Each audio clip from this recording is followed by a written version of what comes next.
Так, саламатсыздар ма? Қалдарыңыз қалай? Мен сіздерге бүгін Fair and Job жайлы информейшндармен бөлісіп кететін боламын. Возможно, шумно болуы мүмкін, өйткені сыртта отырмын. Франкфурт қаласынан тікелей сіздерге связға шығып отырмын. Сұрақтарыңыз болса, соңыра қарай қойсаңыздар болады. Пока что мен бастай беремін. Не болмаса басқаларды күтеміз бе, қалай ойлайсыздар? Сұрақтарыңызды соңынан қарай, хорошо? Өйткені айтатын тақырып көп. Возможно, одан кейін сіздің сұрақтарыңыз қалмай қалатын шығар. Өйткені барлығын айтып қойдыңыз ғой, ағай деген түсінік болуы мүмкін да. Кіре алмай қалатындарға тікелей сұрақ жауап мүмкіндігі болмайды. Дегенмен, мына жақта менің запись кетіп жатыр, YouTube-ға қоям. Бірақ оларда енді сұрақ жауап болмайды. Например, сұрақтар болса қоя алмай қалады. Сол үшін ұялмастан, қысылмастан, свиданияға шыққан сияқты болмай, өз ойларыңызды как есть айтып отырыңыздар. Ұсыныстарыңыз болса, соны да айтып, сұрақтарыңыз болса, оны да қойып. Танымайтындар болса, мен өзімді қысқаша таныстыра кетейін. Менің есімім Оразбек. TikTok'та, Telegram'да, YouTube'да доктор Оразбек деген никнейммен шығып отырам. 2022 жыл мен өзім Fair and Job'пен келгем. Осы 2024 жылда өзім студенттерді алып келдім. Басында 30 студент болды, бірақ соңына қарай 24 па сондай болды. Бір екеуі отказ берді, бір екеуі барамайтын болып қалды, біреулер вообще жарты жылдан қайтып кетті деген сияқты. Осы жылғы сабақтарды алып, үлкен тәжірибе жинап, бірақ опыт қой. Осы келесі жылға, құдай қаласа 2025 жылға тағы да бір проектті бастайын деп жатырмыз. Барлығы документальный болады, барлығы келісілген түрде, студенттердің өзінің келісімімен, ата-анасының келісімімен қоса. Енді бастасақ, я? Кіретіндер кірді, кірмейтіндер кірмейді. Қалайтындардың барлығы осы, не болмаса басқалар YouTube-тан көре салатын болады. Қараңыздар, Fair and Job деген жалпы не? Fair and деген это каникул, job деген работа, немецкийден перевод болғанда. Fair and Job студенттерге жазғы демалысына арналған бағдарлама. Бұл жерде сіздерде мүмкіндік болады виза алуға, шенгенский, евротур жасауға, қыдыруға, сосын ақша табуға. Одан кейін тағы да үлкен мүмкіндігі ол Германияның, Европаның мәдениетін көруге, тікелей халықтармен танысуға. Не болса, тіл оқып жүрген болсаңыздар, немецкий оқып жүрген болсаңыздар, немецкилеріңізді жоғары деңгейге көтеріп алуға бұл сіздерге жақсы мүмкіндік. Бұл пропаганда емес, бұл реклама емес, не болмаса басқа емес та. Бұл сұранысқа жауап. Яғни көптеген адамдар қалай болады, Fair and Job қалай деп сұрайды, соған жауап ретінде айтып кетемін. Эфир барысында, не болса видео барысында мен Fair and Job'ты Work and Travel мен салыстырам. Сонда бір-бірімен салыстырған кезде күшті түсінік болады. Мысалға алатын болсақ, Fair and Job это германский, Work and Travel это американский. Екеуін салыстырамыз, хорошо? Қараңыздар, алдын ала келісіп алайық. Алдынан келісіп алайық. Егер мақсатыңыз, приоритетіңіз, бағдарыңыз ақша табу болса, мысалы үшін осы жыл бізде болды қателіктер, и осы жылғы қателіктерді айтып кетемін. Болды, жақсы ақша табам, келем үйленем, келем машина алам, бизнес ашам, бірдеңе деген приоритетпен келді, розовый очкимен, и бұл жерде ондай болмай қалды. Бұл жылғы қателіктерді мен сіздерге айта кететін боламын, хорошо? Егер мақсаттарыңыз жақсы ақша табу болса, Америкаға тапсырыңыздар. Америкаға білесіздер 2,5 миллион теңгедей кетеді. За услуги, консалтинг, басқа сондай сервисіне да, қызметіне, организациясына 2,5 миллиондай кетеді. Германияға ондай емес, Германияға максимум потолок 500 мың теңге кетеді. Енді салыстырыңыз, анадан Америкадағы тапқан ақшаны Германиядан тапқысы келеді да, ондай болмайды. Егер приоритетті ақша қойсаң, лучше Америкаға барсын. Кез келген студент. Ал егер ел көрем, мысалы үшін Европамен танысам, Германияға келіп немецкийді күшейтіп алам, ары қарай оқу бітірген соң врач болып осында келем деген мақсат болса, Германияға келіңіздер. Бұл сіздерге мүмкіндік. Сосын виза алу, егер документация толық түгел болса, ел болса визадан отказ болмайды. Визаға отказ болмайды именно Германияға.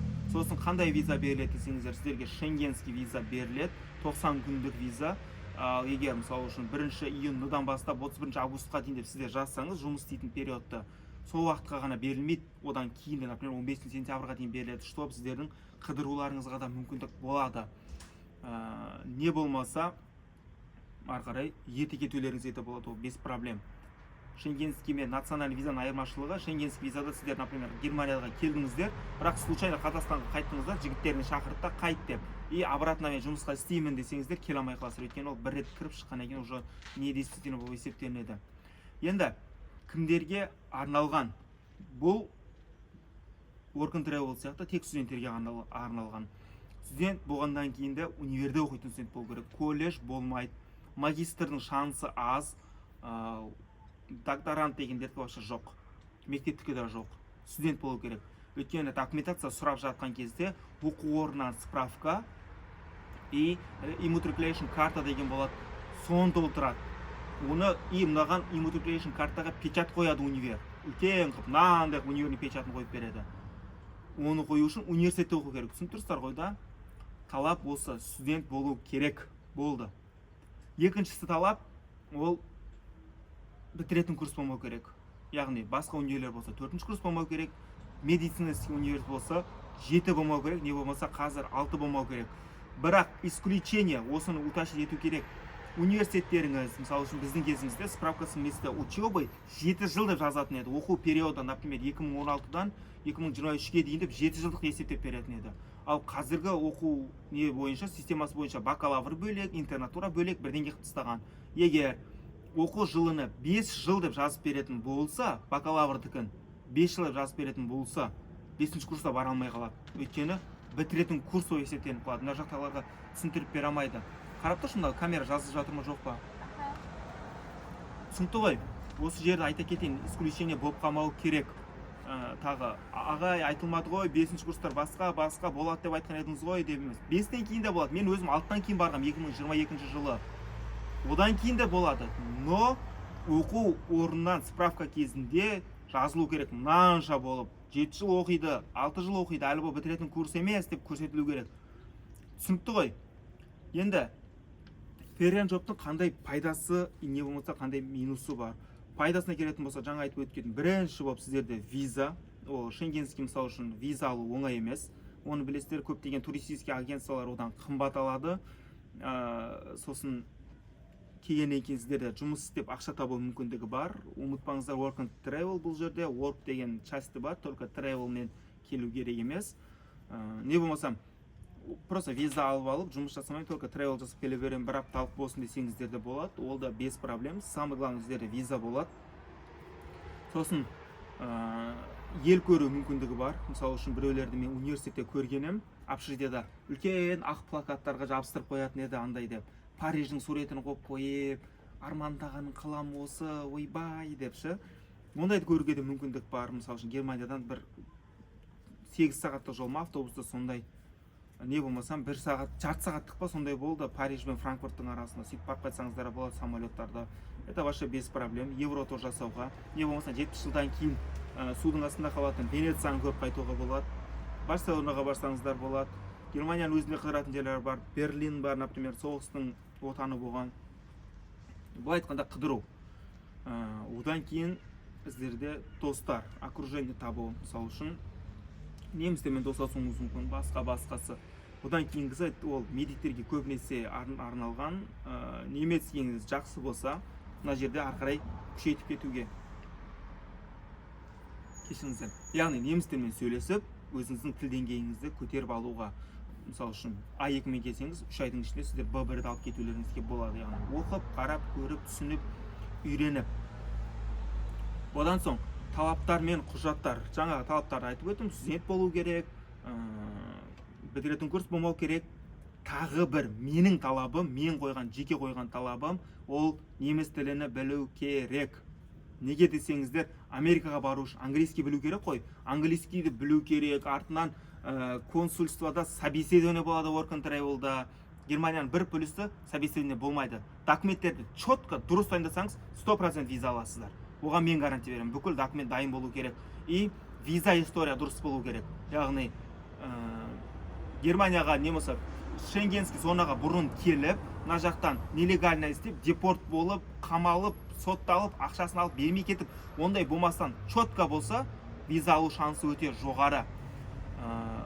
Почти 100%. Ал Америкаға енді білесіздер тәуекел қылу керек. Бұл отказ беріп қалуы мүмкін, сол жағы да бар. Сосын қай жеріне келіп жатыр? Талаптары тіл білу керек. Сол сияқты Америкаға английский білу керек болған сияқты, Германияға да немецкийді білу керек. Ол бір талап. Өйткені немецкийді білмей келетін болсаңыздар, сіздер неміс тілі қажет етпейтін жұмыстар жасайсыздар. Олар қалар. Олар агро, ең бірінші ойыма келгені, коробка сортировка қылу, гемюзе сортировка дейді, это гемюзе овощилар сортировка қылу, не болмасам картондарды көтеру, сортировка жасау, бутылкалар көтеру, колада сортировка, былай айтқанда сөз керек емес, бүйтіп дейтіндер болған, ал ыммен дыммен түсіндіріп қоятын жұмыстар болады ғой. Вот сондай жұмыстарды жасайды. Мен 2022-де келгенде сондай жұмыс жасағанбыз, бутылка сортировка қыламыз. Өйткені біз нанды нанада деп білмегенбіз, немецкий жағынан дым да білмей келгенбіз. Деп бүйтіп келе бергенбіз ғой. Ал осы жылы біздің студенттермен болды, жақсы немецкий барлар жақсы жерге түсті. Кейін немістер оқып жатырмын ғой деп тапсырғандар продавецке түсті, бірақ оқи алмай сөйлемеген үшін жұмыстан шығар жерді. Ондай жағдайда болады. Сосын жұмыс түрлерінде айттым, тілдеріңізге байланысты. Немістеріңіз жақсы болса, сервисный жұмыстар, яғни официантта болуы мүмкін. Одан кейін housekeeping болуы мүмкін, гостиницаларда істеу, одан соң Макдональдста істеу, парктарда істеу, например, кассир, безопасностьқа қарайтын, не болмасам заводтарда істейтін, сондай тілмен қажет ететін да. Неміс тілін өйтіп английский сияқты B2, upper intermediate білсе емес, A2 деңгейде білсе, студент жақсы A2 деңгейде білсе, соның өзі жеткілікті. Сөйлесе алса, например, айтқанды түсінсе болады. Жаңа айтқан жұмыстарым бар, ол үшін ерте тапсыру керек. Біз алдыңғы жыл, то есть осы жыл мартта тапсырдық. Негізі январға дейін тапсырып болу керек. Біз мартта тапсырдық, соның өзінде тәуекел болды. Мына видеоларымды көріп отқан не болмаса араларыңызда бізбен бірге келген студенттер болса, сенім білдіргеніне рахмет. Осы жылы немізге тәуекелімізге қосылған. Вот.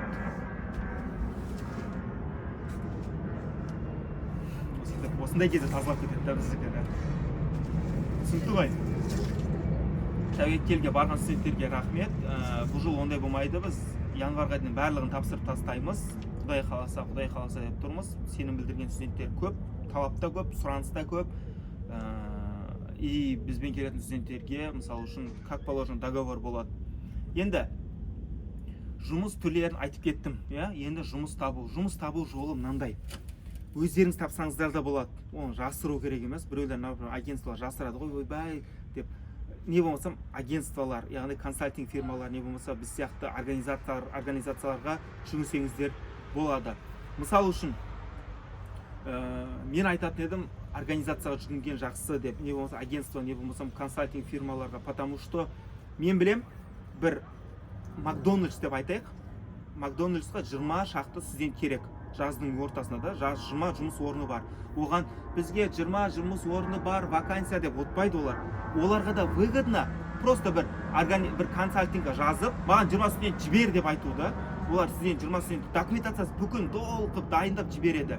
Ал егер Макдональдс өзі істейтін болса, жаңағы immatriculation карта, студентский билет, оқу орнынан справка бәріні реттеп, оны Бундесагентура ағыбайтқа жіберіп, сондай істері көп дейді, не дейді, бюрократия болған соң.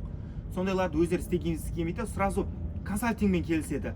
Өйткені оларға сол ыңғайлы. Консалтинг фирма не дейді? Значит дейді, давай Макдональдс, осы организация, сен менен басқасымен жұмыс жасамайсың деп бір-біріне өзара договорға отырады. Яғни сырттан адам алмайсың, не болмаса сырттан басқа консалтингмен келіспейсің, тек менімен ғана жұмыс жасайсың деп тұр. Түсінтірсіздер ғой да? Сондай болады. Сол үшін желательно консалтингке істегендеріңіз жақсы организациялармен. Не болмаса өзіңіз тапсаңыздар да болады. Ол да без проблем. Енді жұмыс заңдылықтары сіздер бар ғой, желательно жұмысты заңмен жұмыс істеңіздерші, заңды жұмыс. Өйткені заңсыз жұмыс, нелегальный жұмыс ақшаларыңызды бермей қоюы мүмкін, не болмасам тағы қандай болуы мүмкін, ұстап алуы мүмкін, ұстап алса депорттап жіберуі мүмкін, сондай жақтары да бар да. Сол үшін как положено контрактпен, фертракт деп айтады немецке, келісіп барлығын қарап реттеп қойған жақсы. Тіл деңгейini тағы да айтып кетейін. Тіл деңгейі это маңызды. Как минимум А2, не болмаса жақсы Б1. Екі түрлі бағытта жұмыс табу, жұмысқа орналастыруды бізбен жұмыс істейтін студенттерге былай істемекшімін. Октябрьдің соңына дейін ол белгілі болады. Не болмаса жұмысты алдынан белгілі қылып, алдынан, мысалы үшін студент 5 бір парк деп айтайық, паркқа 3 продавец керек, 3 продавецке орын бар, кімдер барады деймін. Осылар жазылады, барады, документтерін тапсырып сөйтеміз.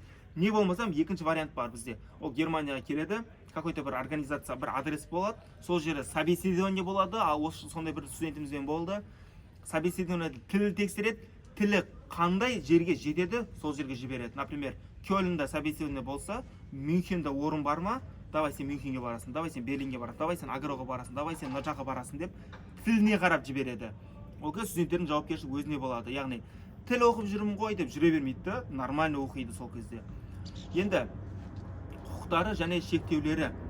Бұл жерде сіздер өздеріңіздің құқықтарыңызды біліңіздер. Оның барлығын договорға жазып кетем. Қалай болады, қалай қояды, қандай жағдайлар болады. Сосын договорда болмай қалатын жағдайлар да болады. Например, Агроға баратын болса, не болмасам housekeeping деп айтады, гостиницаларға тазалауға да, сол жерге баратын болсаңыздар, мысалы үшін осы жыл болды бізде аграрныйда сағатына 12-де 41 евро бірдеңе деп айтылды, бірақ барған кезде ящигіна деп айтып қалды.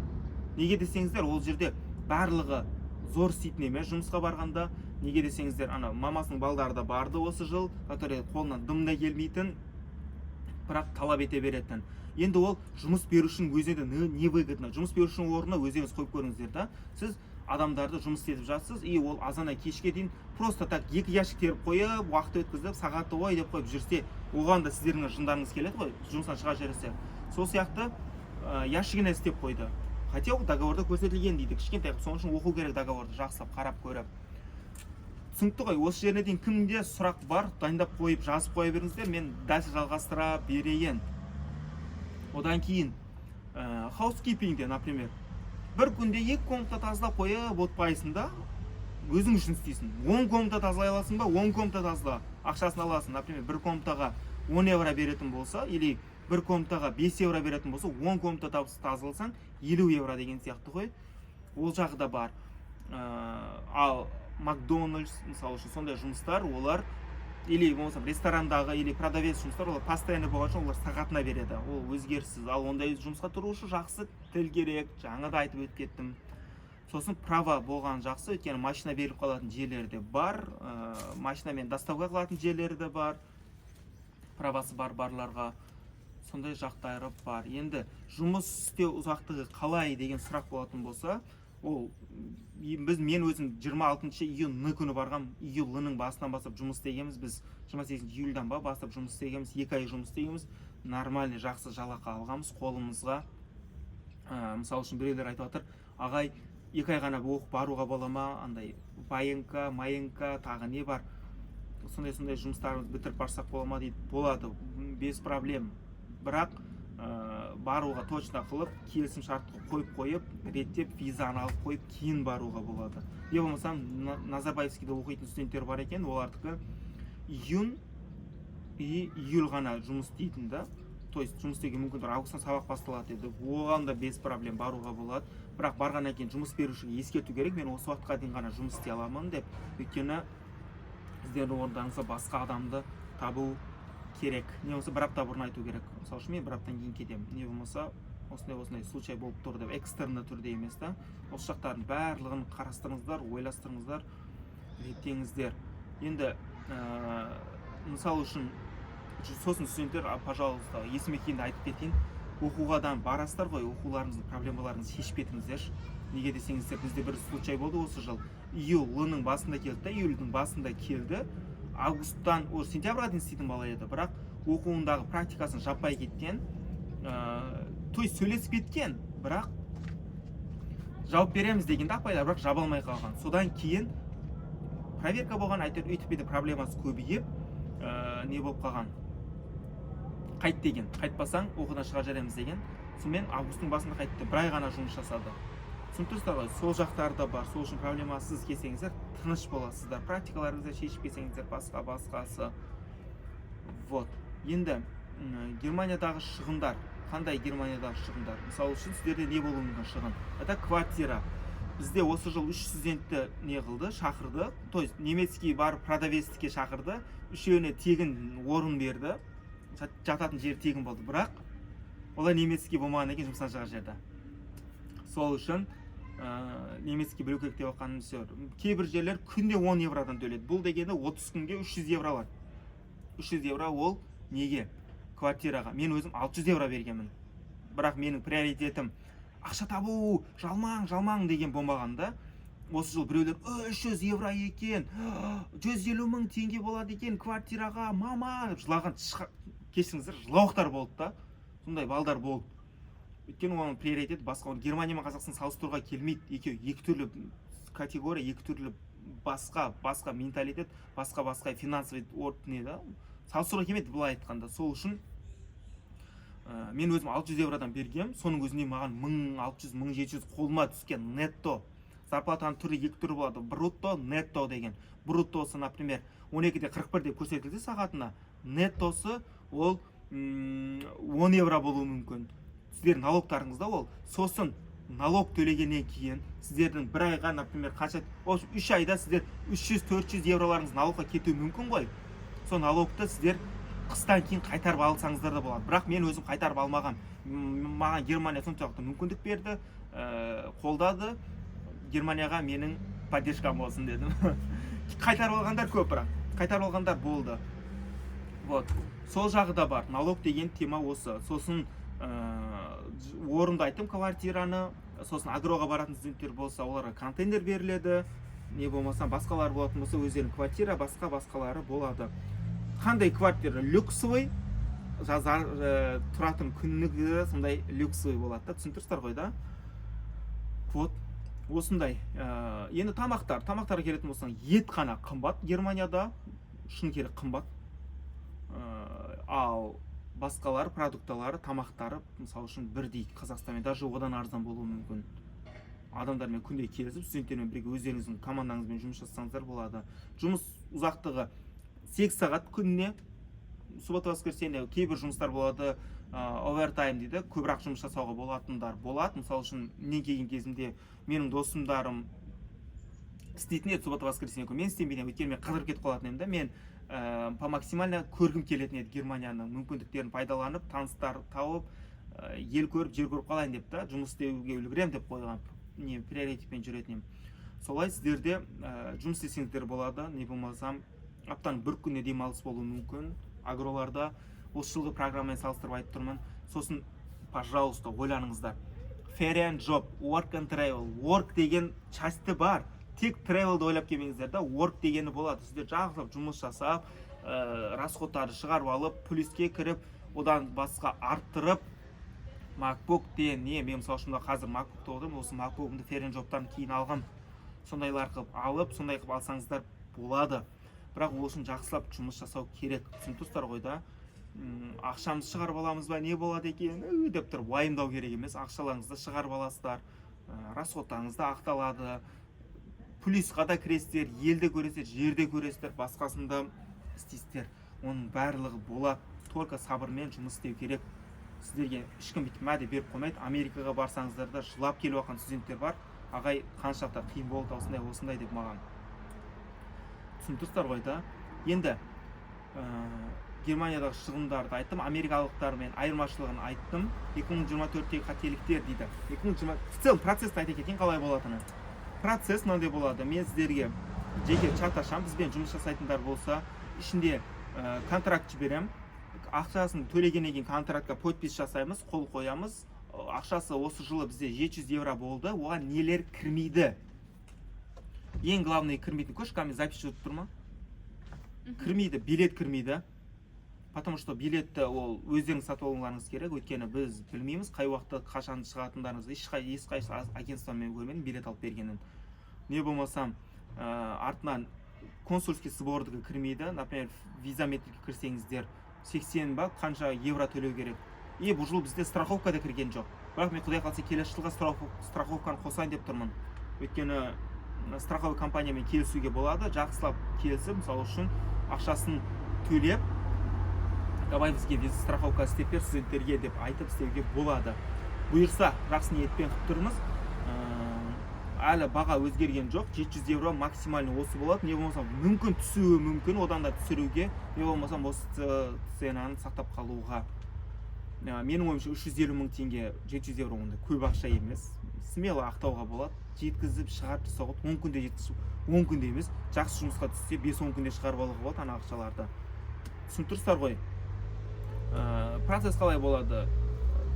Immatriculation карта, студентский справка с места учебы алынып, оригинал документтерді бізге жібересіздер. Қандай документтер керектігін подробный чартташ айтам мен телеграмда, полный от и до қаратып, көрсетіп, реттеп. Одан кейін документтерді жинап, біз тапсырып қоямыз. Мартта құдай қалса job offer келеді. Job offer алғаннан кейін тағы да бірнеше документтерді толықтырып, визаметрика очерді алып, визаметрика тапсырады. Процесс осылай кетеді. Виза алады, билетпен ұшып келеді, айтылған адреске барады, сосын студент барады, оны мысалы үшін баратын жеріне барып, келісіп, договордымен сөйлеп, жайғасып, жұмыс бастап кетеді. Қысқаша процесс осындай. Ал бұл жыл біз студенттерге сәл мүмкіндік болсын, сосын біз бірінші жыл бастап жатырық, не болса да бірінші жыл жақсы болсын деп күтіп алу, басқа фирмасын нелер қосқан еді, сервистерді күтіп алу вообще слишком жаманды, өйткені студенттер бәрі бір уақытта келмейді. Осы жылдан, келесі жылдан бастап бүкіл өзінің адресіне барады, четкий айтылады, четкий қойылады, реттелінеді.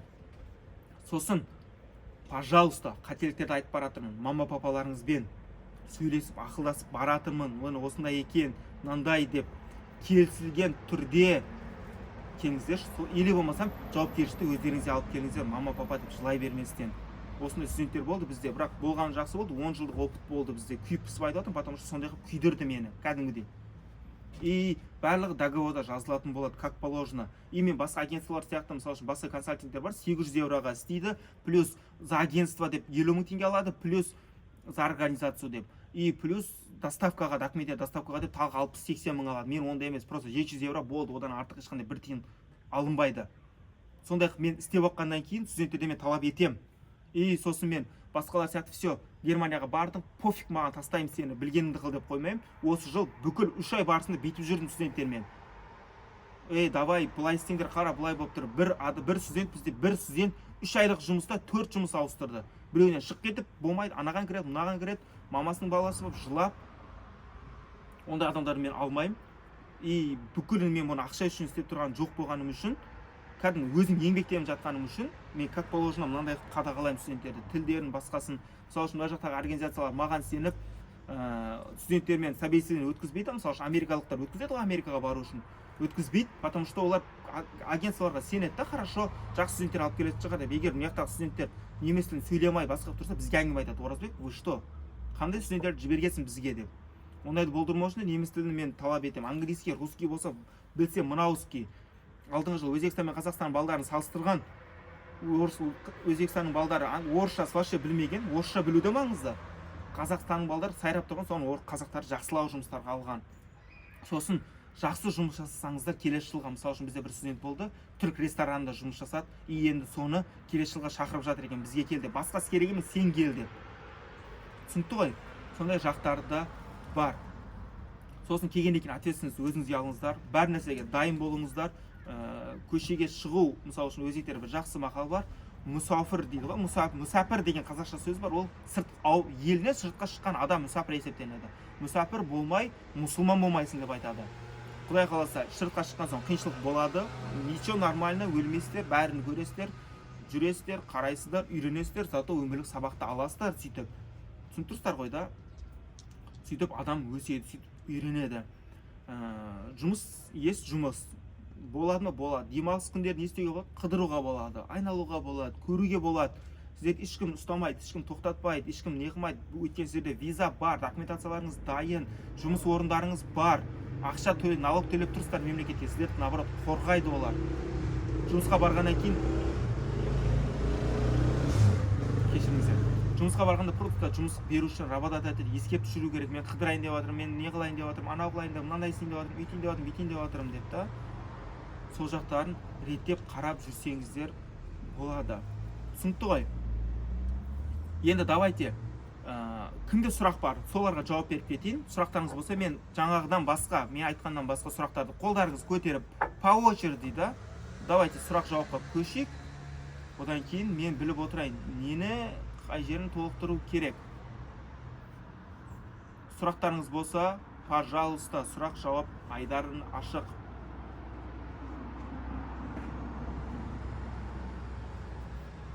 Ешкімде сұрақ жоқ па?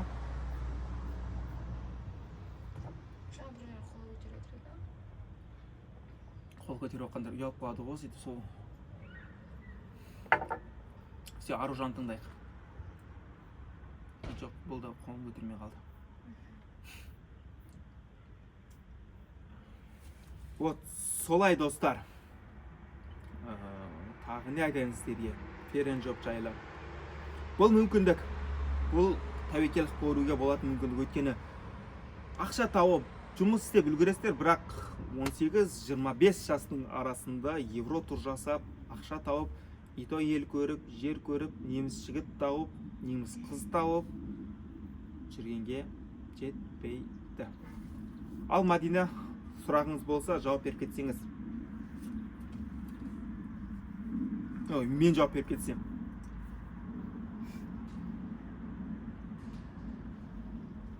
Айгерім.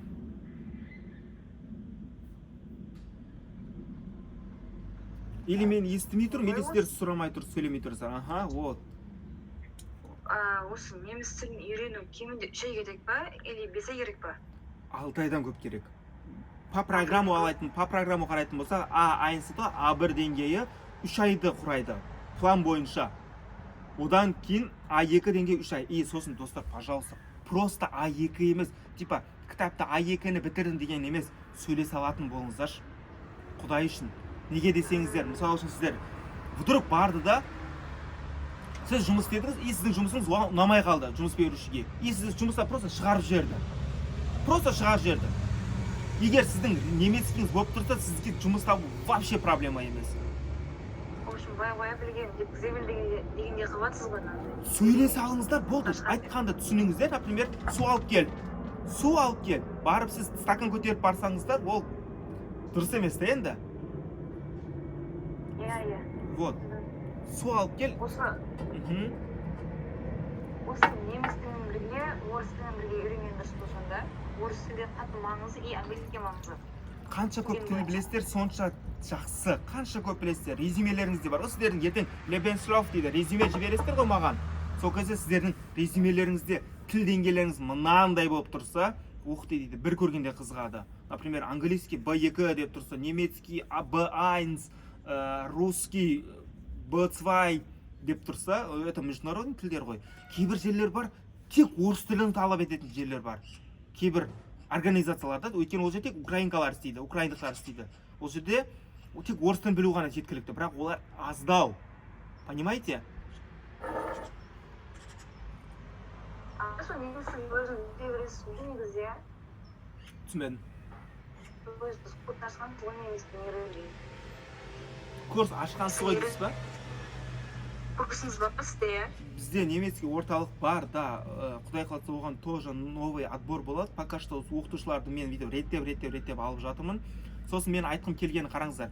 Это не пропаганда и это не реклама, чтобы менің курсымда оқысаң ғана мынандай болады емес. Я менің курсымда оқитын студенттерге мен жеңілдік істеп бергем. Ол мен кешегінде олармен жабық чатта айттым. Немецкийді бізде оқып и плюс собеседованиеден өте алса, мен оларға 700 евро емес, 600 евро істеп берем. 100 евро скидка ретінде қылып. Ол жақтарын да реттейміз, өйткені студент әрекет жасап оқып жатыр ма, оған қолдау көрсету керек. Оған поддержка беру керек. Басқа қандай сұрақтар бар? Риза қол көтердіңіз ғой. Қол көтерген екен, пожалуйста, сөйлеңіздер, иә, сұрақтарыңыз. Ұялмаңыздар, сіздер ешкім ұрыспайды, сіздерге ешкім төмен қоймайды баға. Әлет керек емес қой, Ау? Әлет керек емес қой, Жоқ, английский неге керек емес? Сіздерде мысалы үшін телефон қылады. Бізде бір осындай случай болды осы жылы. Екі студентке телефон қылды. Орысша сөйлеседі бірінші, английский сөйлеседі, немецкий сөйлеседі. Үш тілде сөйлеседі. 2 минут какой-то бір 1-2 минут қана уақыттың ішінде.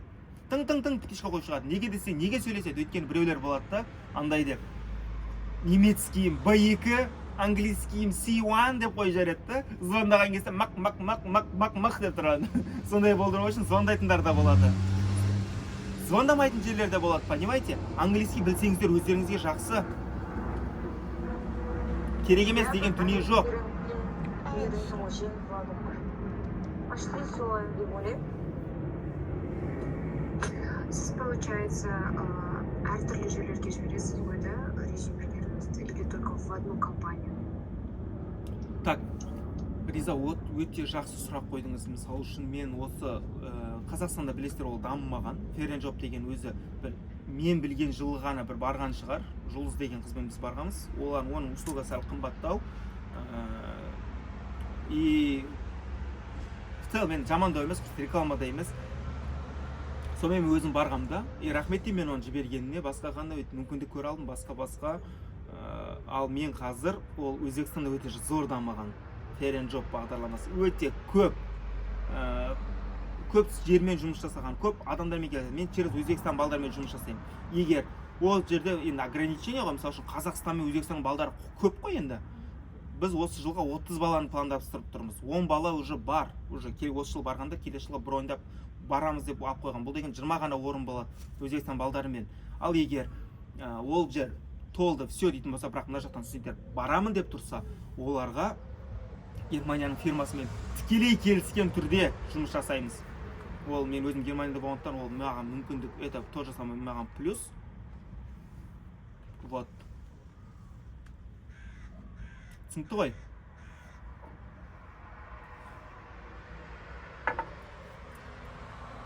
Мен Қазақстанның былай айтқанда председателі болып есептелемін қазір. Дәл қазір жағдайында мен осы жылдан бастап ИП или ТО ашылады, заңгер алып қойдым уже, заңгермен жұмыс жасайтын боламыз. Барлығы заңды түрде болады.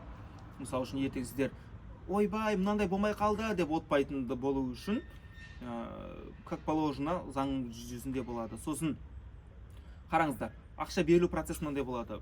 100 000 теңге заранее, это 200 евро, ол қайтарылмайтын ақша. Например, вдруг студент істеймін, барам, хорошо, ойбай деді, бір уақыт жігіті бармайсың деді, сосын ағай бармай қойсылайық дейді, біз уже оған job offer әкеп қойсақ. Сондайды болдыртпау үшін 100 000 теңгеде қайтарылмайтын ақша. Ал одан басқа виза шығады ғой, job offer шықты мысалы үшін, виза сізге келді, енді сізге второй оплата, екінші оплата төлену керек. Яғни ол кез уже 200 кетті, 700 евродан 500 қалды, 500-дің 300 евросын төлейсіз. Ал егер вдруг виза шықпай қалса, 300 евроларыңыз қайтарылады, не болмаса 250 евросы қайтарылады. Былай айтқанда процентпен есептенеді, әлі договор составить етілген жоқ. Вот осындай жағдайлар бар. Виза шықпай қалу деген нәрсе осы жылға шыны керек болған жоқ. Виза тапсырғанның бәрі шықты. И то 5-7 күнде шықты. Қазақстанның бір плюсы осы. Сосын визаға тапсыратын кезде қараңыздар. Алматыда оқитындар, Шымкентте оқитындар, Ақтөбеде оқитындар, осылардың барлығы, Семейде оқитындар, барлығы Алматының виза метригіне тапсырады. Қарағандыда оқитындар, Петропавлда оқитындар, Астанада оқитындар, Астананың виза метригіне тапсырады. Түсінікті ғой да? Осы жақтарға прикрепить етілген, сол жақтарға тапсырасыздар, сол жерге виза аласыздар. 5-7 күнде шығады. Ол жердің төлемі бар, примерно қанша? 80-70 евро деп айтып кеттім. И плюс билет 100 000, 120 000 теңгенің айналасында. Любой жақтан барсаңыз болады. Через Милан келген балдар болды, через Франция келген болды, тура Германияның өзіне келгендері болды. Ол енді өздеріңіздің билетті қаншалықты жақсы тапқандарыңызға, психолог тапқандарыңызға байланысты. Тағы кімде қандай сұрақ бар?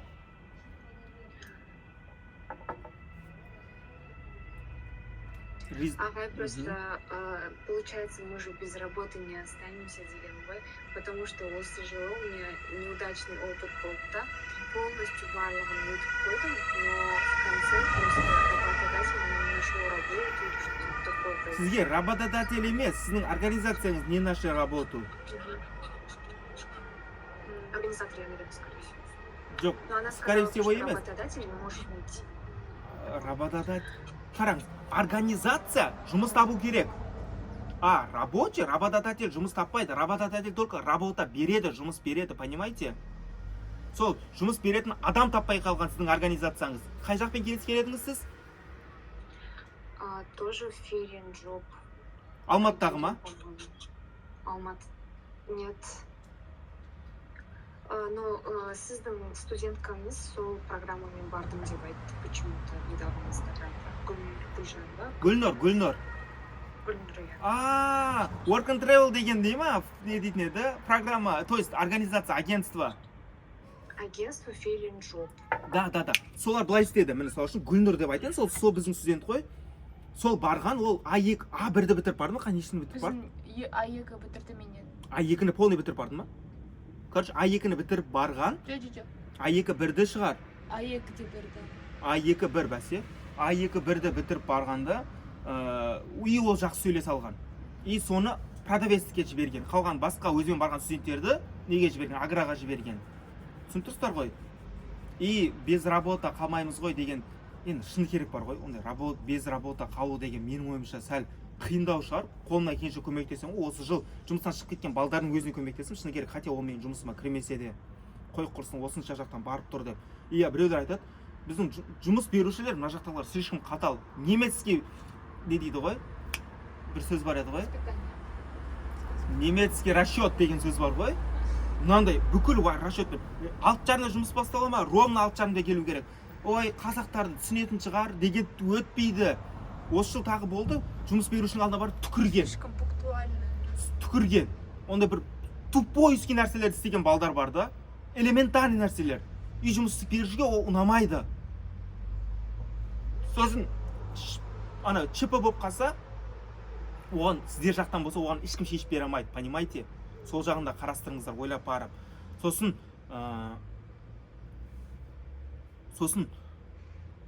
6:30-да бару керек па? Болды, 6:30-да бару керек.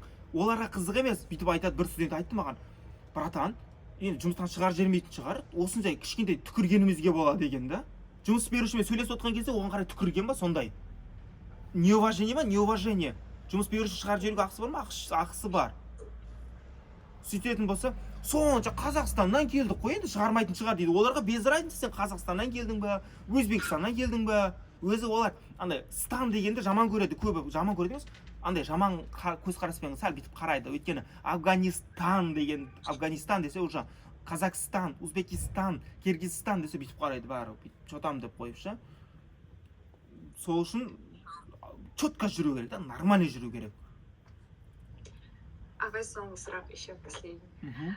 Вот если сіз айтыңыз 6-й курс, оларда магистратура сияқты считается, наверное, у нас шансы ниже получается, чем у других, или қалай? Сіз егер 6-шы курс бітіріп, 7-шы курс бар ма сіздерде? Ну, да, бар. Болды, без разницы, ала бересіздер. Осы 6-ны бітіргендер талай барды ғой. Мадина деген қыз бар, мысалы үшін, оның группаластары барды. Мен барып көріп кездестім солармен неге жұмыс орнына. Просто главное справку, да, наверное? Справка с места учебы болу керек и универ печат қойып беру керек. Андай. Мынандай печат болады. Қайда оқисыз? Асфендияров. Асфендияровтікі смело болады. Крыму болмаса болды. Даже Крыму болса hem болады, ерте тапсыру керек та ол үшін. Сол үшін біз соңына қарай тапсырдық, уже ол кез проверка басталып қалды да. Анабинде жоқ, универлерге бермей қалды. Біз Арайлым деген қыз қатты барғысы келді, 6-шы курс екен. Қағай келесі жыл менде шансым жоқ қой деп қалып. Бірақ ол Крымуда оқып қалды, оған наглый отказ берді. Тап еді, болмайды деп.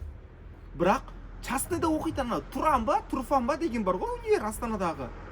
Сол жерде оқитын балалар бар да. Жылауық балдар. Мамасының балдары. Сондай балдар мені мошенник деп жүр екен артына.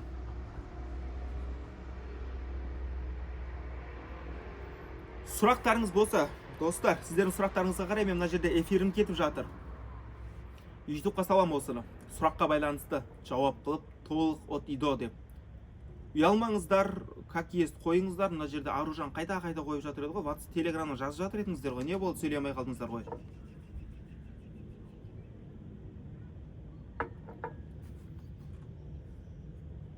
Пожалуйста, сосын приоритетті ақшаға қою керек емес. Ақша табасыздар. ақшасыз қалмайсыздар, нормальный жұмыс істейсіздер, нормальный ақша шығарып қаласыздар. Осы жыл студенттер басында жаман көріп, ағай алдадың басқа деп ренжіп жүрген студенттер соңына қарай ақшасын алған кезде, евротур жасаған кезде соңында рахмет ағай сізге осындай мүмкіндік бергеніңізге деп кәдімгі өзінің лебіздерін айтты, ізгі ниеттерін.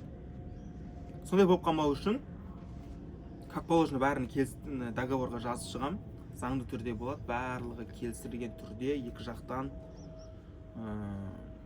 И просто да тастап қоймаймын, мен ондай адам емеспін, ответственность өзіме алғаннан кейін барлығын мойныма аламын. Как положено болған соң.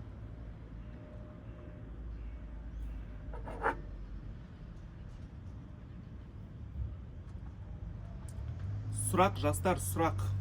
Жататын жерді сұра алмадыңыздар, қандай болады состояниясы деп, не алуымыз керек, не алмауымыз керек.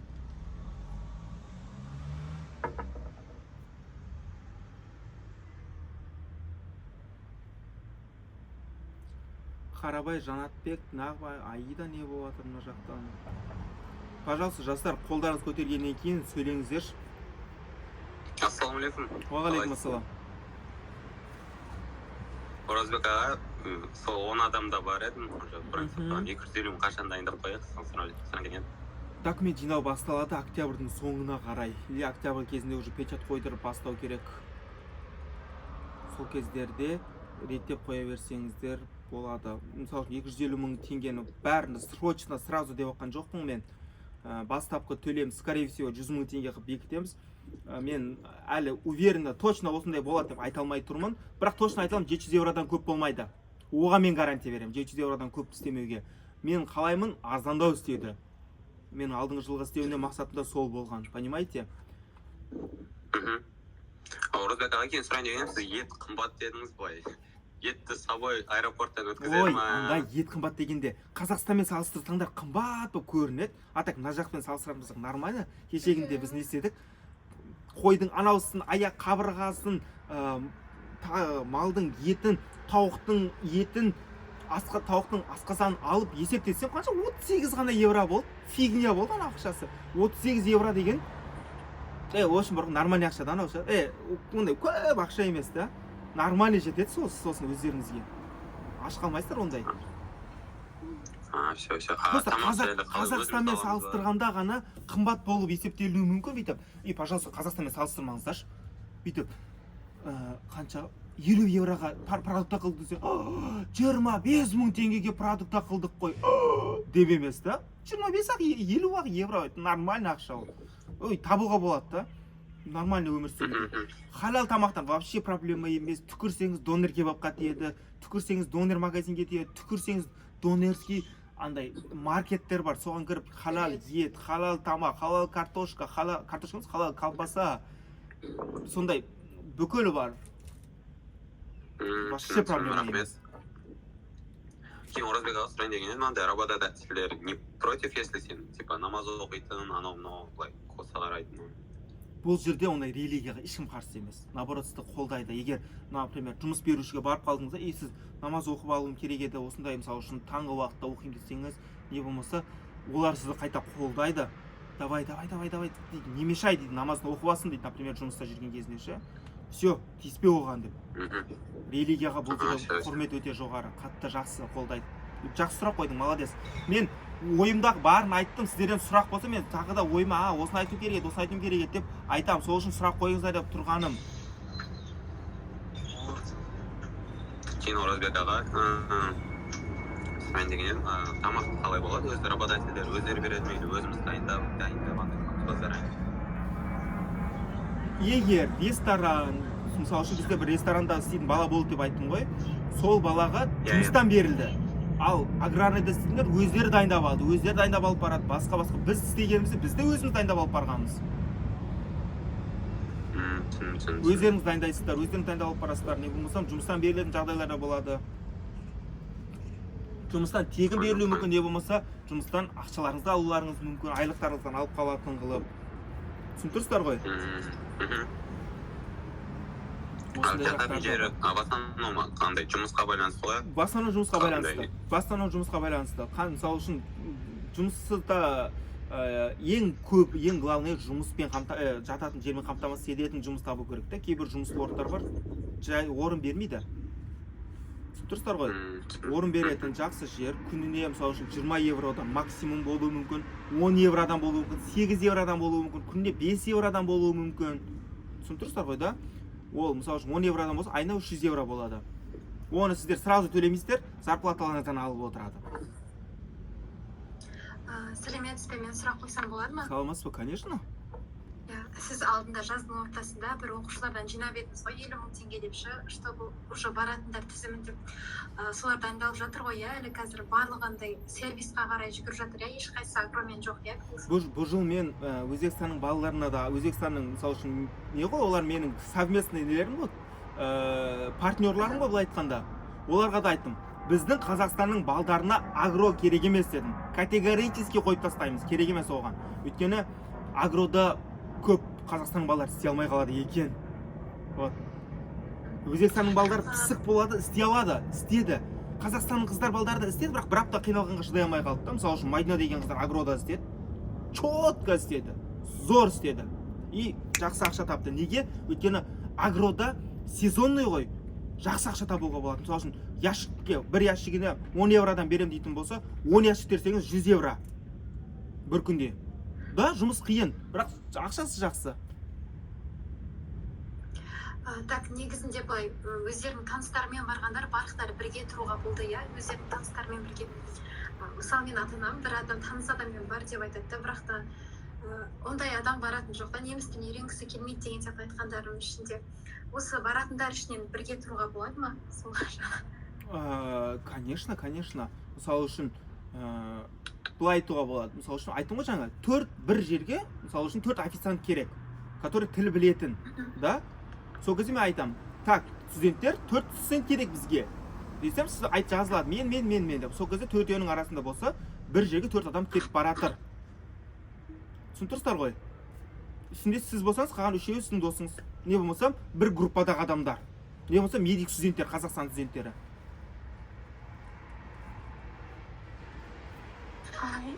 Сонда жаңағы услугаға 700 евро, сосын самолеттің билеті ғана болады, сонда жалпы барлық ақша сумасын есептесек, әлде тағы да квартираның ақшасын алып.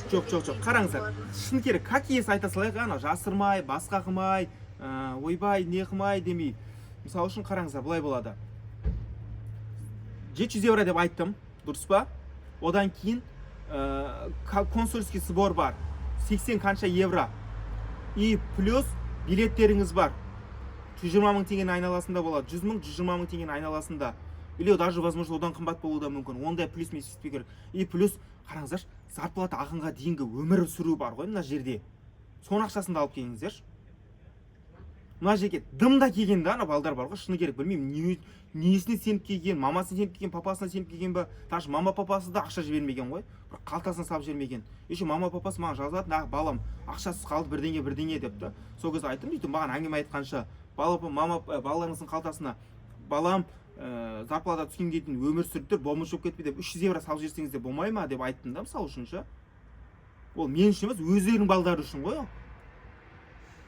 Так сонда примерно 700 мың, 800 мың айналасында шығады. Ой, жоқ, ондайға кетпейді. 700 мың, 800 мың дегеніңіз, это 1000 евро болып кетті ма? Жоқ, ондайға бармайды. Қараңыз, 350 мың теңге за консалтинг болса, 50 мың теңге емес, бір 41 мың теңге, бір 500 мыңның айналасында болады. 500-600 мың болады максимум. 200 евромен өмір сүріп тұруға болады. Не болмасам, аванс алғанға дейін, хотя бір 15 күн істетіңіздер да, и аванс аласыздар.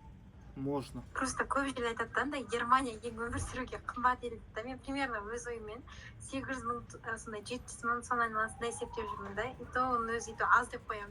Жоқ, айтып қанша ақшаларыңыз көп келсе, сонша жақсы. Айтып ғой, комфортно өмір сүресіздер. Өздеріңіз ешқандай қыспайсыздар, ештеңеден ұстамайсыздар, қыдыратын жеріңізге барып, нормальный өмір сүресіздер да. Мысалы үшін ет қалағанша ала бересіздер, тауықтың етін емес, басқасы не болса, етсіз тамақ жеп жүруге болады басында шы. Студент болғаннан кейін, елге шетке шыққаннан кейін экономдап жүрген, ол менің ойымша дұрыс нәрсе. Как ты думаешь? Камераға запись қылады ма, көріп берші? Ағайын не ғой, айлықты апта сайын беру ма? Жоқ. айлықты ай сайын беретіндері де бар. Осы жыл аградағылар 2 айлықты бір қосып берді. Не болмасам 1 айлықтығын бір қосып береді. Сосын айлықтарыңызды да не болмасам біз істеген кезде мынандай болды. Июльда істедік, июльдікі августта түсті, августтікі сентябрьда түсті. Біз оқуда жүрген кезімізде. Осы жылда, например, складта істеген балдардікі солай болды. Сентябрьда кейінде түсті. Вот. Қайтадан қоя берді демеңіз. Мысалы бізде ТЗ университетінде бізде сабақтар ерте бітеді, 5-ші айдың 23-і, 24-і. Кайф болады ғой. Мысалы біз июньда бастап бара аламыз ба? Мысалы көбісінде июльда барады деп Ой, жатсыз да. наоборот, июльді мен медитерге қылып айтып отырмын. На самом деле июньнан бару керек. Реально айтайын сіздерге, кайфуша болады. Июнь, июль, август істейсіздер. 3 айда сіздер бар ғой, нормальный бірінші жалақы атмосферасына түсесіздер, сосын бар ғой, толық қамтисыздар да, и жақсы жұмыстарға түсіп алсаңыздар болады. Сол үшін июльдің орталары, июльға қарай уже шыны керек, көп жұмыс күтіп отпайды ғой. Қазақстанда медик студенттер бітіріп келсе, сосын оларды аламан деп отпайды ғой. Оларға жұмысшы керек. Да, кейбір жерлер күтуі мүмкін, кейбір жерлерде, бірақ көбінесе июньнан басталған зор. Вот мен солай айта алатын едім. Енді сіздермен бару үшін қашан тіркелуді бастасақ болады, яғни төлем жасау ақысын деген сияқты. Договорға отыратын кезде октябрьдің соңына қарай ғой, не болса октябрьдің басынан бастап айтам мен жастар, міне, договор дайын, келісіп қойдық. Өйткені мен қазір екі жақпен де көріп тұрмын да, Қазақстанмен, Өзбекстан балдармен де, Германиямен де. Өзбекстан балдармен бір үлкен плюсы, олармен тікелей жұмыс жасаймын да, мен прямо қандай жұмыс, олардың жұмыстары алдын ала белгілі болады. Ал Германиямен жұмысы белгісіз болады. Оларды көбінесе шақырып осы жақтан жібереді.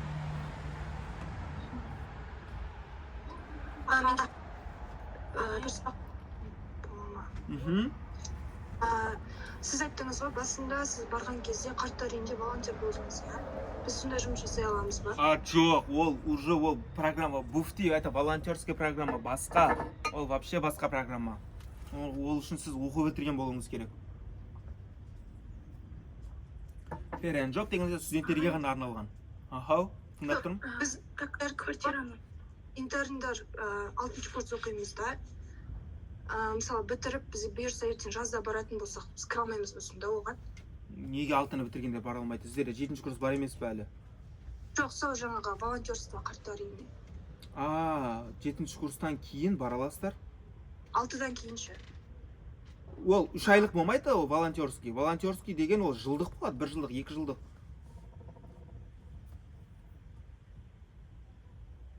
Квартираның ақшасын сразу төлеу керек па? Жоқ, зарплаталарыңыздан төлейсіздер деп айттым. Еще не ғой, жұмысқа машина алып кете ма или өзіміз барамыз ба? Так, ол енді жұмысқа байланысты. Шын керек. Жұмысқа жақын жерден квартира беру мүмкін. Не болмасам, өздеріңіз баратында болуы мүмкін. Велосипед беру де мүмкін. Машина беру мүмкін. Правасы бар. Например, 5 студент барды, или 4 студент барды бір жерге. Квартирасы алыстау болса, машина беріп қояды. Осы жылы правасы бар ма деп көрсетеді. Специально резюмеде тұрарды, фюрершайн деп. Права бар ма, жоқ па деп. Права болса, сол студентке машина беріп қояды, өздері барып келе береді. Қазақстанның правасымен болады ма? Өтеді, смело. Саламатсыз ба?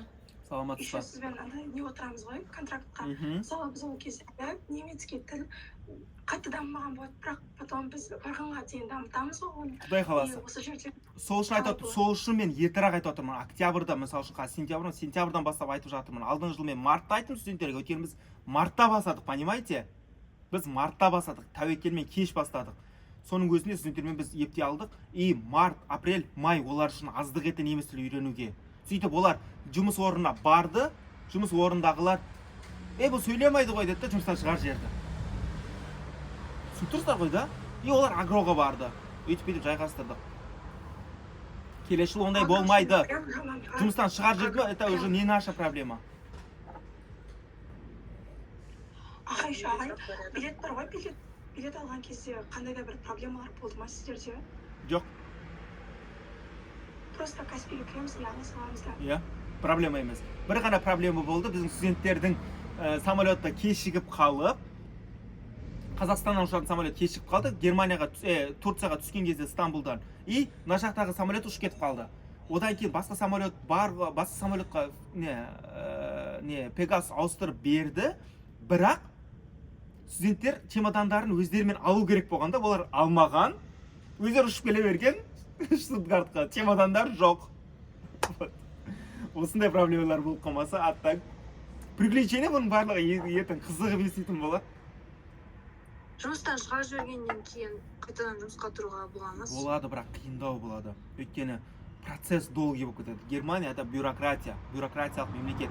Сосын жұмыс ауыстырғаннан кейін ол да тегін емес. Например, агентстволар бар, жұмыстан шығып, басқа жұмыс тауып берген үшін де ақша алады. Понимаете? Бізде бір студент болды, жұмыстан шығып кетеді, 200 евроға тағы жұмысқа барып тұрады, басқа жұмысқа, одан шығып кетеді, тағы 200 евроға агентствоға жұмысқа беріп, ауыстыр.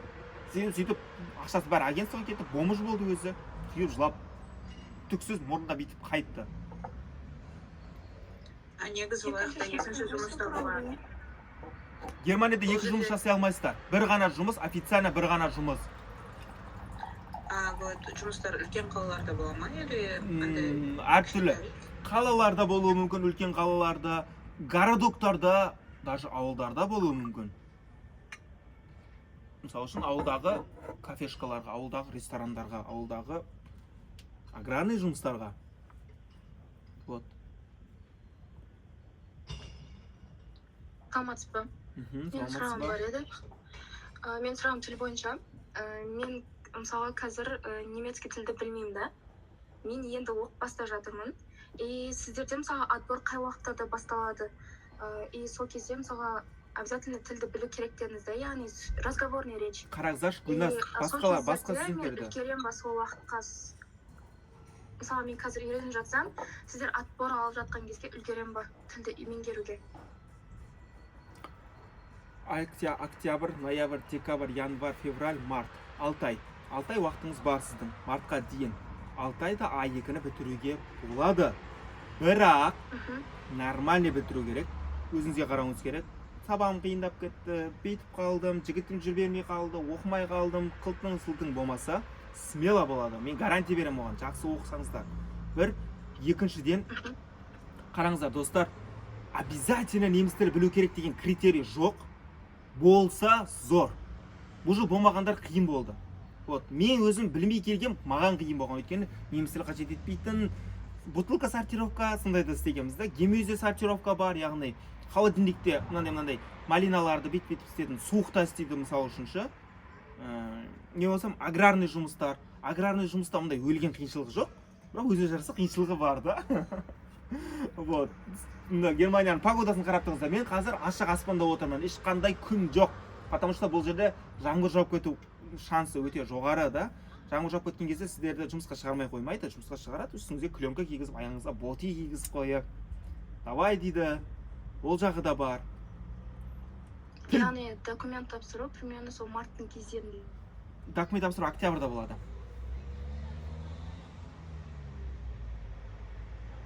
Документ тапсыру октябрьдің соңына қарай уже бастаймыз. Ол кезде тіл ондай қатты маңызды емес па сонда? Жоқ, ол кезде уже оқып бастап жатқан, нормальный оқып бастап жатқан болса болды. Хорошо. Мен тағы бір сұрағым бар. Ол жерде обязательно мысалы 3 ай жұмыс жасау керек па? Немесе мысалы июльнің, яғни маусым айының соңына қарай барып, сентябрьде келсе болады ма? Болады. Ол да проблема емес. Мен өзім 26 июнь күні келгем. Өзім сіздерге тірі примермін, живой пример. Бұл жыл медицинский студенттер июньнің орталарына барғандары да болды. Көп болды наоборот ондайлар. Сосын жаңа айтып өттім, проблемаларыңызды, пожалуйста, шешіп келіңіздер. Чтобы мына жақ кейінде проблема болып қалмасы, қашу оқуларыңыздан. Сосын сіздер августтың соңына дейін жұмыс жасай аласыздар. Егер мысалы үшін августтың 25-іне дейін жұмыс жасап, жұмыс берушіге айтасыздар, мен кетем. Жұмыс беруші жұмыс тоқтатасыздар, 5 күн қыдыруға болады. Сіздің визаларыңыз 1 сентябрь күні түгейді емес. Сіздің визаларыңыз 15 сентябрь ма сондай болып тұрады. Сіздер 6 сентябрьға дейін, например, оқуды өйтіп амалдап, сөйтіп евротур жасап келуге болады. Мысалы үшін Амстердам, Париж, Милан, Рим, Венеция, Барселона, кейін қайта Германияға келіп, Турциядан Стамбул, немесе Анталия, одан кейін не болса Қазақстанға сөйтіп қайтуға болады. Хорошо, рахмет көп. Оқасы жоқ.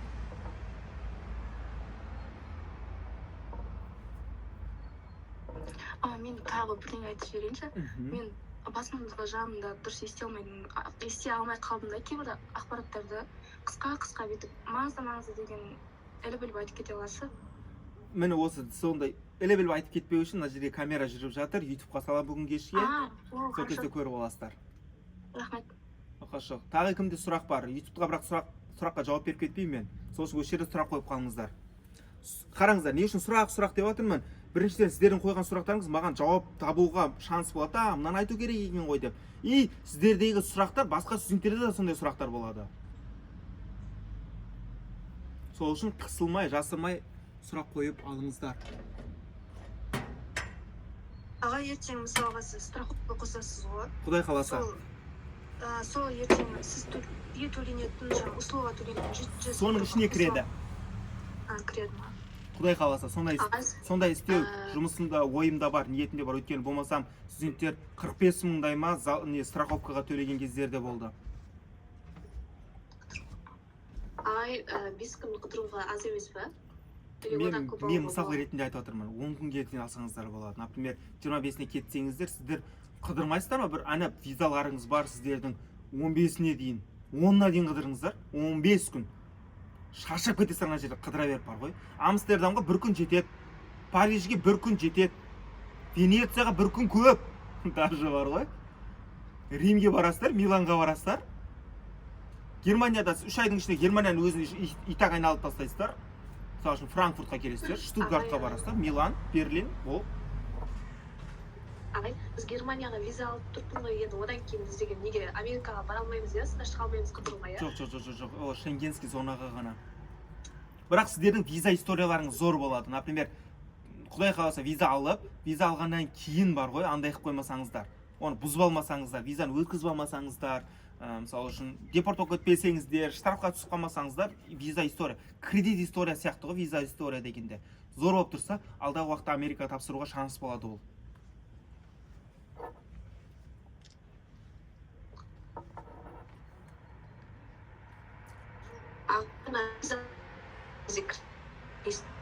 Түсінбедім.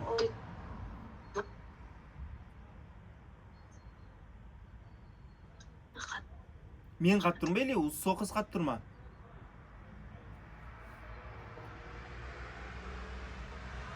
Алло. Аржа мен қатып тұрмын ба, или сіздер ма?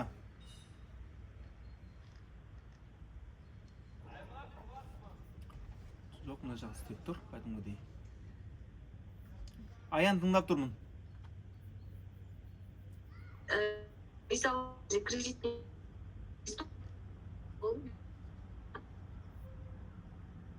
Вроде нет. Так, Риза, сіз сөйлеңізші, сіз қатып тұрған жоқ, сіздер емес пе, или менен ба, түсінбей тұрмын? Сіз қатып тұрсыз. Мен қатып тұрмын ба? Иә, жаңа, енді ғана нормально болды. Ол кешіріңіздер. Так. Ағай, виза алатын кезде кредитный историяға қарай ма, ол әсер ете ма визаға? Главный, андай, черныйда болып, арестке түсіп, Германияда, Қазақстанға шығамайтын болып қалмасаңыздар болды. Сөз. Рахмет. Оқашы. Ассалам. Уалейкум ассалам. Сонда неміс тілін білмей баруға болмайды, жұмыс істей алмаймыз ғой? Жоқ, істей аласың, братан. Реально істей аласың. Ондай айтып отырмын ғой. Болады, бірақ тіл қажет етпейтін жұмыстар істей аласың да, окей. Аграрный болсын. Агро, жаңағы айтқан. Агро, заводтарда істеу мүмкін. Тас андайын көтер. Онда баруға болады, осы программамен? Без разница, без проблем. Просто ертең кебап жыламаса болды да, студенттер, ойбай, ағай, мен мынандай жұмысты істей алмайды екен, маған официанттық керек деп тұрмаса болды. Осындай студенттер болды просто. Өзі талапқа жауап бермейді, бірақ талабы жоғары. Чосы дұрыс емес қой, например, өзі қазақшаны дұрыс білмейді, орысшаны мыңқылдап тұрады, английский 0, немісшені вообще минуста, бірақ маған сервисін жұмыс тауып бер. Максимально қанша адам аласыз, получается, у вас же, мысалы, көп қой желающилар, бәрін алып кетпейсіз ғой? Жоқ. Бірінші немістер білетіндерді. Оларға басқа контракт, ал одан кейін неміс тілі жоқ, мысалы үшін.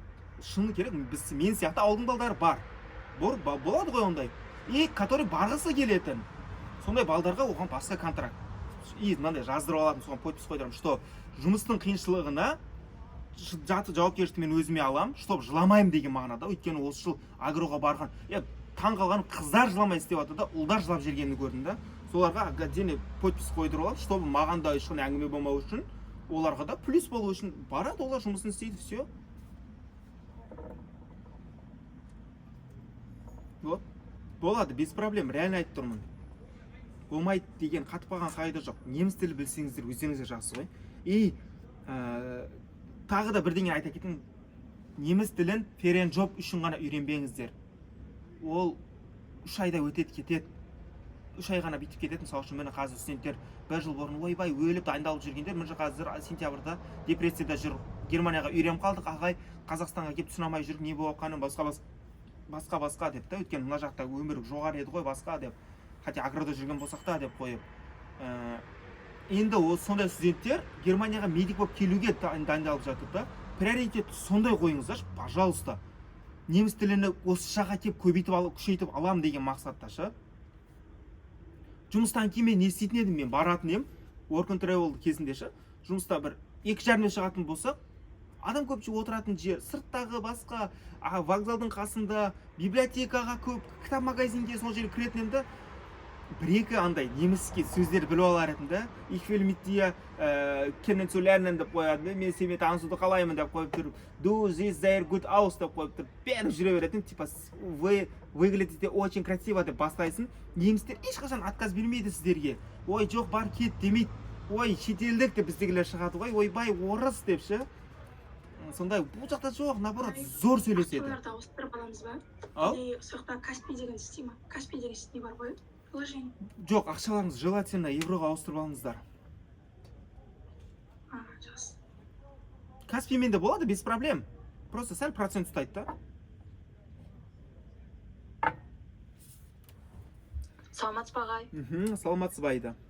Если біз октябрьде Құдай қаласа енді документ тапсыратын болса, собеседование қашан болады примерно? Job offer келуінен алдын болады ғой. Ну, примерно қашан? Мысалы, мен немецкий әлі жоқ, енді осы апта бастадым да. Марттарда ғой. Майда? Март. Мартқа дейін біздің 6 ай уақытымыз бар. 6 айда бар ғой, реально айтайын жігіттер, қыздар, жұрттар бар ғой. Қазақшаны үйреніп алып жатыр, япондықтарша 6 айда.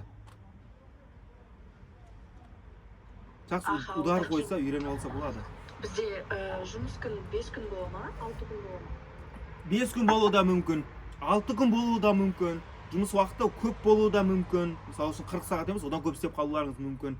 Бірақ істелінген жұмысқа ақша төленеді. Не болмаса, өздеріңіз үшін болады. Осы жыл агрода, например, 5 күн деп жазылғанмен, қараңыздар да, осыны айта кетейін. Виза алу үшін кейбір категориялар бар, кейбір требованиялар бар да. Жұмыс беруші, например, сол требованияларға қарап жазады, бірақ өзінің талабы басқа болады жұмыс берушінің. Мысалы үшін, виза алу үшін сіздерге full сайт болу керек, яғни аптасына 40 сағат деп істеу керек, и сағат бойынша көрсету керек, 12-де 41 қылып. Жұмыс беруші, сонда ғана сіздер виза ала аласыздар. Жұмыс беруші сөйтіп реттеп береді, бірақ full сайт болмауы мүмкін. Не болмасам, кейбір жағдайларда осы жыл болды, аграда білдіңіздер, Германияда көп андай болды ғой, жаңбыр жауып, суға басып, клубниканың бәрі суға кетіп, егін-тегін быт-шыт болды да. Содан кейін күніне 8 сағат емес, 4 сағат істеп қалды. Ол жұмыс берушінің кінәсі емес, ол агентствоның кінәсі емес, ол просто природаға сондай болды, сезонный работа. Түсінтірсіздер ғой? Сондай болған, көрші видеозапись кетіп отыр ма? Сондай болып қалды. Одан кейін сосын 12-де 41-ден сағатта емес, ол уже сіздерге ящигіне береміз деді. Оны баста түсіндіріп кеттім, не үшін екендігін. Не болды? Марко пісті. Ой, нормально. Қайнап, крышкасын жауып қой болды. Вот, түсіндірсіздер ғой да? Әртүрлі жағдай болуы мүмкін. Сұрағым бар еді. Мен түрікше білемін де. Классик айтып болады. Сіз ғой, бір кісі ресторанда жұмыс істейді деп. Мен сіздің сопровождениеңізбен сондай сияқты жұмысты істей аламын ба? Немесе определенный жұмыстар бар ма? Выбирать етуге болмайды ма? Жоқ, определенный қатып қалған жұмыстар жоқ. Например, түрік ресторанына егер сіз түркше білсеңіз, мен бірінші болып тұрып сіздің кандидатыңызды ұсына аламын. Например, бізге бір түрік ресторанында 10 студент керек десе, бірінші болып сізді тығып жіберемін. Например, бізде студент бар, түрік ресторанында түркше біледі. Болды. Мысалы үшін түркшенің өзі қазақшаға жақын ғой. Сол жерге қазақша мен өзбекшені сөйлей алатын балдар бар да, Қазақстанның балдары мен Өзбекстанның балдары барған. Бір ғана жігіт Қазақстанның баласын сен келесі жылғы басқасы керек емес деген. Хотя олар өзбекше түсінді. Олар өзбек болса түркше түсінді, потому что түсіну оңай ғой. Ben түркше аңлайорым, біраз аңлайорым деп періп жүре береді ғой.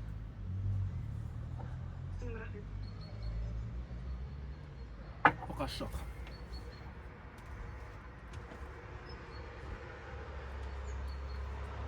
Если кетті де маған сөйлеме. Тағы кімде қандай сұрақ бар? Болды, ағай, сұрақ жоқ, біз барып тұрмыз ғой, примерно сіз бөлгенде. Жоқ, сұрақтарыңыз қалып кетпесін, жастар. Осы эфир соңғы эфир деп айтал YouTube'қа шығарым, одан кейін сұрақ жауап деген болмай қалады. Сұрақтарыңызды сол үшін ішіңіздегі от үйді қойып алыңыздар. Айырмашылығы, жұмыспен разницасы, бізбен айырмашылығы 3 сағат, например. Ал қалған мелочный сопровождение, например, не алу керек, не алмау керек, жұмысты қалай, билетті қалай алу керек, не болмасам ондайларды енді жеке чатта сөйлесеміз ғой. Ағай, сервис пен агроның арасында ешқандай айырмашылық болмайды, төлем жағынан ше, мысалы 12-де 41 дедіңіз ғой, екеуі бірдей болады. Жоқ. Төлемде организацияға төлем жоқ. Кейбір жұмыстар бар 13-те бірдеңеден төлейді. Ең минимальный зарплата 12-де 41 Германияда. Соның үшін 12-де 41 деп белгіленеді. Ең минимальный 12-де 41. Сол үшін соны көрсетеді. Біреулер 13 евродан төлейді. Аха, бірақ сервистікі негізі жоғарырақ, айлығы жағы чем агродан қарағанда. Не болмасам агромен бірдей болады. Өйткені не үшін студенттерді алады, өзіңіз ойласаңыздар, Fair and Job дегенде мысалы үшін арзан жұмыс күші. Сол үшін алады оларды. Арзан жұмыс күші ең төменгі зарплатадан береді. 13-те беретіндер де бар, 14-тен беретіндер де бар. Енді 16-тан бермейді, енді медиктерге қой, уже медперсоналдар уже 16-18-ден алатын. Саламатсыз ба? Саламатсыз ба? Алма. Аға, мен сұрақ қойын деп едім. Мен өзім интернатураны бітіргенмін ғой, врачпын, терапия отделениесінде жұмыс істедім. Енді менің сұрағым, осы мен неміс тілін оқып үйреніп, полностью жаңағы деңгейін оқып бітірсем, именно сол салада жаңағыдай жұмыс жасай аламын ба, жаңағы врач болып, сол больницаларда? Енді алма қазір бұны айтатын болсам, бұл үлкен тема да, кесіріңізде. Бұл өте үлкен тема, шын керек. Бұған бір, мысалы үшін, жарты сағатта арнап сөйлесу керек та, отырып әңгімелесіп мынандай болады, мынандай деп. Мен оған аз айтсам, мысалы үшін, мына жердегі студенттерге ол қызығым өйткені бұл тема андайға арналған да. Бұл бүгінгі эфир, да, Fair and Job'қа арналған эфир. Құдай қаласа алдағы уақыттарда видеолар, ютубер, бүгін айттым, болды, все, мен ютубер болам дедім. Блогер болам дедім. Сөйтіп арасында ютубқа шығарып тұрамын, например, мен өзіме әдем фон тауып алдым, мынандай фон бар екендігін мен бүгін ғана біліп отырмын ғой. Жақсы, онда сіздің алдағы нелеріңізді қарап, сосын онда біле беретін боламын, жарайды, онда рахмет. Так, басқа студенттер, жастар еки. Атат эфир кетіп жатыр ма? Қанша минут болды? 1 сағат 18 минут.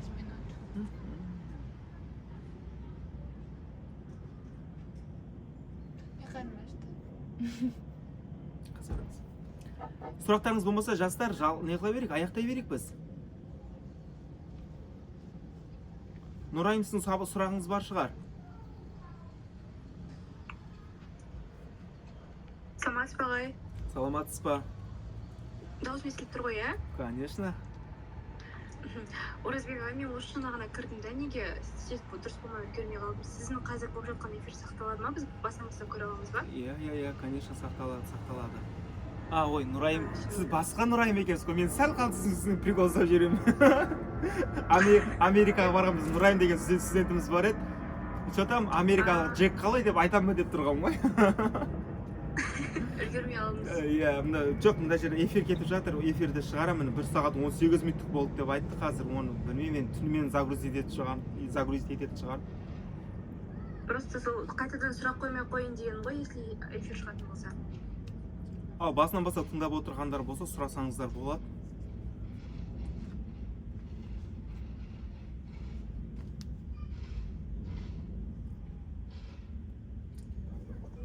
Ағай тілімізді өзіңіз лично тексересіз ғой тоже, да? Обязательно. Обязательно. Өйткені жұмыс берушілер андай қылмайды да. Мысалы үшін тексермейді, хорошо, сіздерге сенеміз дейді.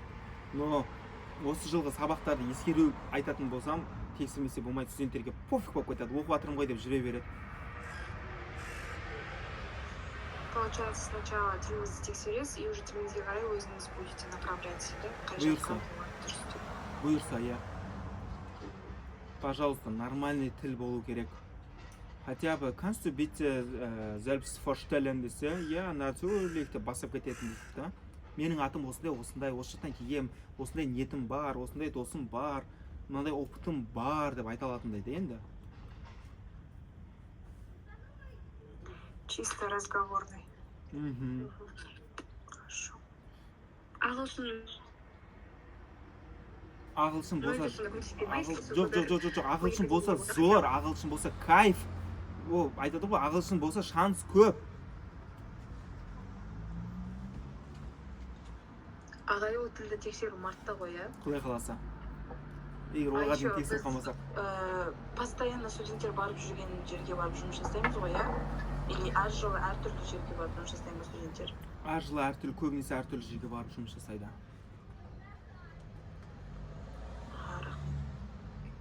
Ағай, агро мен сервистен басқа сіз қандай жұмыс түрлерін айттыңыз? Бар ма негізі, только или агро мен сервис ба? Жоқ, агро мен сервис, заводтарда бар, складтарда жұмыс бар, сортировка жұмыстары бар, тасу бар, киімдерді реттеу бар, сондай жұмыстар көп қой енді, түрлері көп. Ана housekeeping дегенге тіл білу маңызды ма? Желательно, иә, housekeepingге желательно тіл білу маңызды. Рахмет.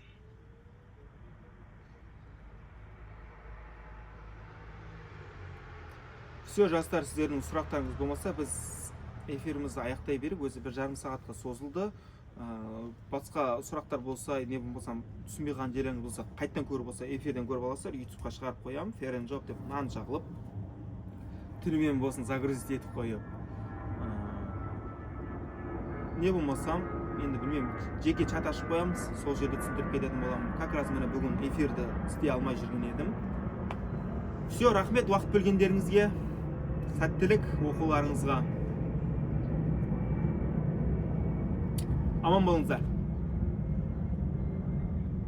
Сау болыңыздар, рахмет. Сау болыңыздар. Топты басып қоймадың ба? Енді басайын ба? Баспа. Баспа деп айтпасаңыздар осыйды басып қояды да, біздің келіміз пысық бар ғой. Достар, мені 1,5 сағаттық біздің эфиріміз аяқталды. Сұрақтарыңыз болса комментария қойып кетсеңіздер болады. Мен көріп жауап беруге тырысатын боламын. Бұлай одан бізден артық бұлай эфирде от үйде айтатын адам жоқ шығар деп ойлаймын енді. Осынша еңбегімізді бағалап, каналға жазылып, лайк басып қолдап кетсеңіздер, ары қарай біз жұмысымызды жалғастыра беретін боламыз. Сәттілік барлықтарыңызға. Сіздермен мен доктор Оразбек.